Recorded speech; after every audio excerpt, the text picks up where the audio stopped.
Salut à tous et bienvenue pour ce nouveau numéro de Côté Comics. Alors aujourd'hui, on va commencer avec Julien qui nous parlera des sorties et de l'actu de la semaine. Ensuite, c'est Thomas qui nous parlera d'un comics pour mecs avec The Boys. Guillaume Mathias prendra le relais pour nous parler de l'éditeur numérique de comics Web Ellipse. Et enfin, on terminera avec à tout sûr les corps des Green Lantern. C'est pas beau? Si, c'est très beau. Alors on y va. Bonjour à tous, c'est parti pour l'actu des sorties comics. Des nouvelles de DC au cinéma pour commencer avec le projet Justice League. La Warner tient à ce que ce projet voit le jour pour contrer la vague de Marvel et ses Avengers et vise une sortie pour l'été 2015, en même temps qu'Avengers 2 justement. L'équipe devrait être composée des 5 gros héros d'ici que sont Superman, Batman, Wonder Woman, Green Lantern et Flash, et seul Superman aura déjà eu son film avant, on en reparle bientôt. Tous les autres seront nouveaux, même Batman et Green Lantern. Leur film individuel devrait faire suite à ce Justice League. Dans l'actu comics, Marvel a annoncé sa prochaine grosse histoire qui débutera en mars et s'intitule L'Âge d'Ultron. Pour rappel, Ultron est un ennemi récurrent des Avengers, une sorte d'intelligence artificielle robotique créée par Hank Pym comme acolyte à la base, mais qui a pris son indépendance et est devenu un vilain. Il sera donc de retour dans ce récit que le scénariste Brian Michael Bendis a en tête depuis un long moment, qui verra enfin le jour et qui devrait avoir de lourdes conséquences. Au dessin, on retrouvera Brian Hitch, et ça aussi, c'est encore du bonheur.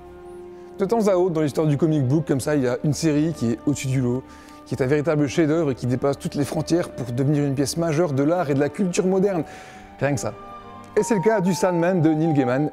Et si je vous en parle, c'est parce qu'il est réédité par Urban Comics dans une superbe édition qui comptera en tout 7 tomes, d'environ 500 pages chacun. L'histoire suit le maître des rêves Morphée, qui se libère d'un long emprisonnement et repart à la conquête de son royaume onirique pour établir le sommeil de... Julien, c'est à toi, Julien. Pour établir le sommeil de l'humanité entière. Oui, okay. Poétique, onirique, philosophique, fantaisiste, tous les arguments sont bons pour ce récit qui est à lire absolument, sorti le 16 novembre. Une autre histoire qui a fait date, The Dark Knight Returns de Frank Miller, lui qui a déjà écrit Batman année 1.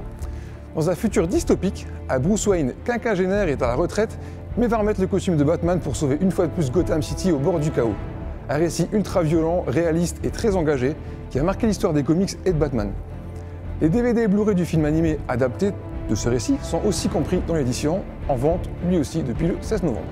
On reste dans le Dark Knight pour finir avec la sortie du DVD Blu-ray de The Dark Knight Rises, la conclusion de la trilogie de Christopher Nolan au cinéma, disponible dans tous les bons points de vente depuis le 28 novembre. C'est déjà tout pour les sorties et l'actu comics. On va maintenant à Isler BDB, rejoindre Thomas. Portez-vous bien, lisez des comics et restez cool.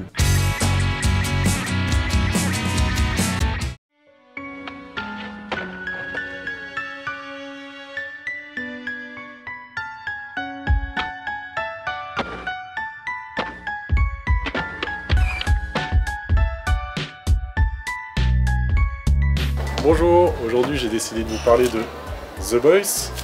Alors The Boys, c'est une série qui va partir du principe, qui va explorer le côté sombre des super-héros.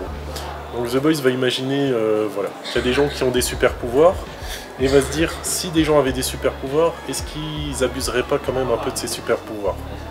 Et donc s'ils abusent de ces super-pouvoirs, il y a besoin de quelque chose pour les encadrer. Ça va être le point de départ de cette série en fait.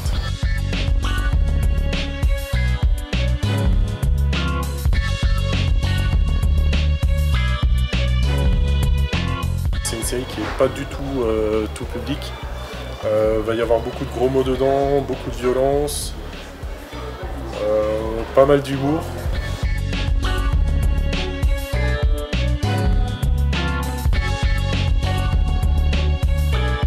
Cette série est scénarisée par Garth Ennis, qui est un immense scénariste qui fait plutôt des choses underground, plutôt des fois assez violentes, assez péchues. Il a fait notamment ces séries assez connues, c'est Crust, mais principalement Preacher qui est un chef-d'œuvre, une des séries cultes de Vertigo. Et il est assisté au dessin par Darick Robertson, qui a aussi illustré une série culte de Vertigo qui est Transmetropolitan.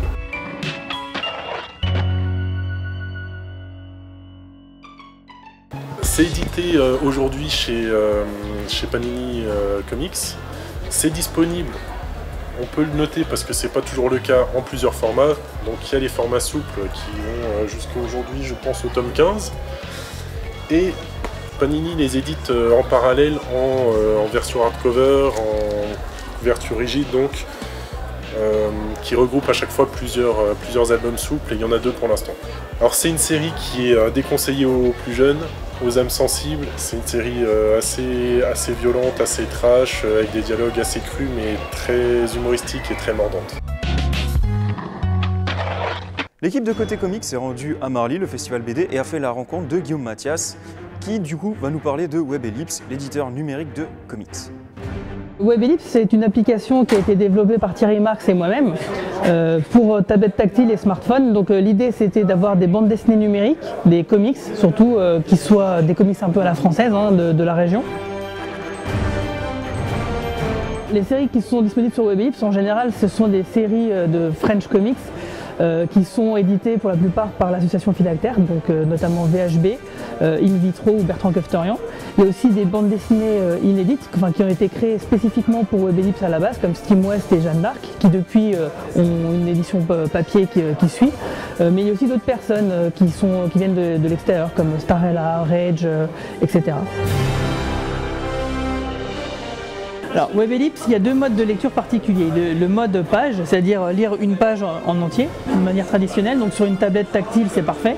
Mais par exemple, pour les petits écrans et même pour les plus grands écrans, les personnes qui veulent, il y a aussi la lecture case à case, c'est-à-dire vous double-tapez sur une case en particulier et vous pouvez lire la bande dessinée case par case.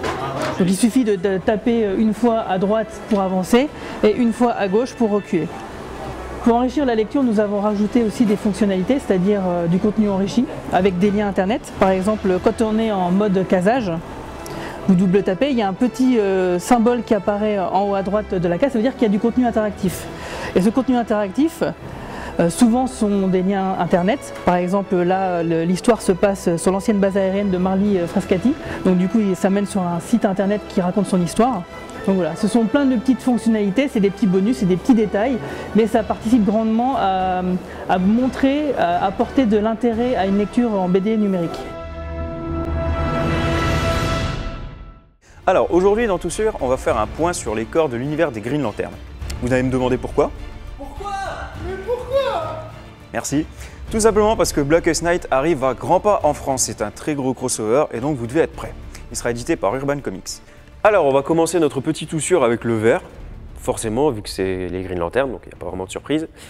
Alors, les Green Lantern ont été créés par les gardiens de l'univers, qui sont un peu les garants de la paix, et qui vivent sur la planète Oa. Les Green Lantern, en fait, représentent une sorte de police intergalactique. Les gardiens ont divisé l'univers en 3600 secteurs, et nous, notre belle planète Terre, elle se trouve dans le secteur 2814 ou 2814. Vous retenez, hein, si vous avez un problème, 2814. Les Green Lantern les plus connus à ce jour sont Alan Scott, Hal Jordan, Guy Gardner, John Stewart et Kyle Rayner. Au niveau de leur pouvoir, en fait, il faut qu'ils utilisent la volonté. Donc ils ont l'anneau vert, et s'ils ont la volonté, ils font tchouf, et puis il y a des trucs qui apparaissent, des avions, des sapins, des tracteurs, des trucs. La deuxième couleur la plus importante est la couleur jaune, et non, pas de Yellow Corp, c'est une petite exception, c'est le Sinestro Corp, du nom du leader, Sinestro, qui est l'un des plus vieils ennemis des Green Lantern. Il représente les antagonistes principaux des Green Lantern, et leur émotion est la peur. Donc s'ils contrôlent la peur, s'ils la maîtrisent, ils peuvent créer des jolis trucs en jaune avec leur bague. Couleur suivante, aussi importante, c'est la rouge, donc les Red Lantern. Leur leader cette fois est Atrocitus et leur émotion est la rage. Le côté fun avec eux, c'est que ce sont des gros débiles, un peu des zombies assoiffés de sang. Bon. Ce sont les antagonistes principaux des Green Lantern dans le dessin animé qui est diffusé actuellement, dans la saison 1 en tout cas. Et donc si vous êtes intéressé, vous pouvez les voir. Leurs pouvoirs, c'est les mêmes que tous les autres, sauf qu'en plus, ils peuvent vomir une sorte de lave. Voilà. La couleur orange, ma préférée, ou orange lanterne, c'est Larfleeze, leur leader de la planète Vega, et son émotion, c'est l'avarice. Et ce qui est génial, c'est qu'il est tellement avare, en fait, qu'il veut garder la lanterne pour lui tout seul, et il ne supporte pas les autres prétendants, et du coup, il les tue. Donc pendant les guerres, c'est génial, il y a plein de Blue Lantern, de Red Lantern, et lui, il est tout seul. Il est content. On va passer au bleu, c'est bien le bleu, ouais. Ou les Blue Lantern, donc. Leur leader est le Saint Walker, et leur émotion est l'espoir. Alors eux, ils ont des pouvoirs en plus. Et c'est pas des pouvoirs, c'est des bons pouvoirs quand même, quoi. Alors déjà, ils peuvent annuler le pouvoir des Red Lantern, ce qui n'est déjà pas rien, mais en plus, ils peuvent rebooster les anneaux verts. Ouais, c'est le genre de mec qu'il faut avoir dans ton camp en fait. La couleur violette, donc eux, c'est les Star Sapphire, et elles sont surtout connues pour être que des femmes, et parmi elles, il y a bien sûr Carol Ferris, qui est la petite amie de Hal Jordan. Leur mission, c'est de répandre l'amour dans l'univers. Ouh, c'est beau, oh là là. Couleur suivante, la couleur allez, indigo, en même temps il n'y a plus que celle-là. Alors leur leader est Indigo One et le nom de leur groupe c'est l'Indigo Tribe. Leur émotion est la compassion et eux ils n'ont pas d'anneaux, ils ont des bâtons. Mais ils tapent quand même avec, hein, c'est une arme comme une autre. Hein. Et ils peuvent utiliser le pouvoir des autres, c'est quand même pas rien. Et leur serment il est terrible, c'est Abinsur. Voilà, on a fini avec les 7 couleurs de l'arc-en-ciel, car oui, c'était les couleurs de l'arc-en-ciel, mais il reste encore 2 corps. Il y a les Black Lanterns. Alors leur émotion, bon, émotion c'est un grand mot, mais c'est la mort, et leur leader est Necron. Pour les White Lanterns, le dernier groupe donc, c'est au contraire la vie. Et là je peux pas vous en dire plus parce que tout ça c'est narré dans Blackest Night qui arrive à grands pas, donc je vous le dirai à ce moment-là. Voilà, maintenant vous savez vraiment tout concernant les corps des Green Lanterns. Vous êtes fin prêt pour le gros événement Blackest Night qui arrive à grands pas. De rien. Et bien voilà, c'est déjà tout. Et bien voilà, c'est déjà tout pour cette émission. Je vous... Ouah, mais t'es lourd, Julien, sérieux, t'es lourd. Je tourne là, ça se voit, non, que je tourne. Ouah. Tu fais quoi? Tu parles à qui? Ok, t'as l'air un peu fatigué, tu sais. Hein, ouais, on va faire comme ça. Si tu veux, je finis l'émission et tu vas dormir ou te coucher. Oui. Ouais, on fait comme ça? On s'appelle, pas de soucis, très très bien. Bon, en tout cas, c'est la fin de l'émission. Je vous rappelle que notre page Facebook est disponible, côté comics. N'hésitez pas à partager l'émission autour de vous, ça nous fera trop du gros plaisir et nous on fait des cœurs comme ça. Voilà, bonne soirée à tous, rendez-vous pour des aventures encore plus comics.